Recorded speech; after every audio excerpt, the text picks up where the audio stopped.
Hi, welcome to the session on labor laws. I am Durga Prasad, an HR practitioner with more than 37 years of experience in the field. Would like to take you through the labor laws. First with the general introduction. Knowledge about labor laws is very essential to a person who is pursuing his career in industrial relations. We'll try to understand the basic nuances of labor laws. Our Constitution of India is the source of all legislations, including the labor legislations. Labor is a common subject for the center and the states.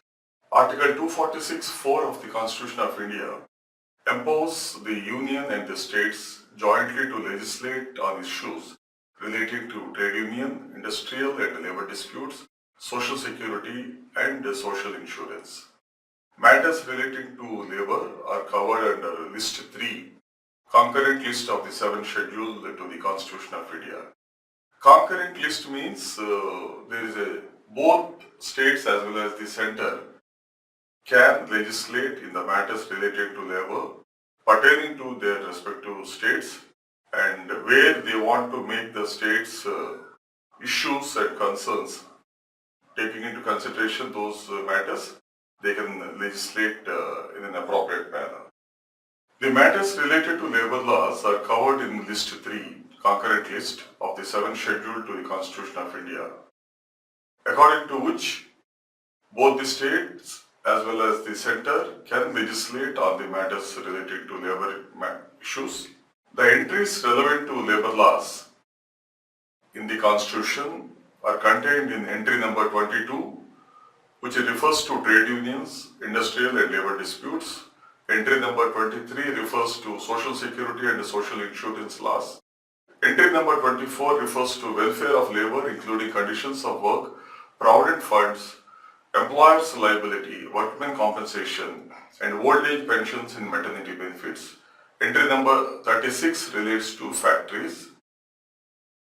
The only exception in the industrial disputes concerning the union employees are contained in list, and thus it is a union subject. The central government as well as the state government can pass laws in respect of labor matters. However, most of the acts have been modified by the states to suit their requirements. But the main acts like the Payment of Gratuity Act, the Employees Provident Funds, and the Employees State Insurance Act and Factories Act are uniform across the country. Sometime back there was a recommendation by the second National Commission on Labour. The government, in accordance with the recommendations given by the second National Commission, has taken steps to simplify for amalgamation and rationalization of more than 40 central labor laws and replacing them with 4 labor codes. It is Code on Wages, Code on Industrial Relations, Code on Social Security and Welfare, and Code on Occupational Safety, Health and Working Conditions. Out of these codes, the Code on Wages and Code on Industrial Relations are being drafted, being discussed, seeking comments from the stakeholders and the public. So till such time the new codes come into operation, we need to follow the existing acts with the applicable rules, whether it is central or state. Here we would like to have some clarity. Where the appropriate government is the central government, the rules pertaining to the central government apply to those institutes and institutions.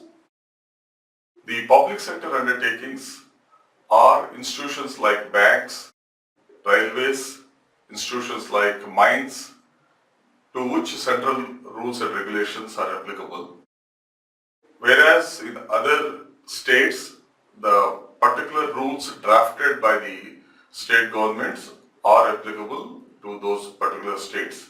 For example, states of Maharashtra, states in Orissa and Andhra Pradesh and Telangana, they have their own rules as per the requirements warranted by their state conditions.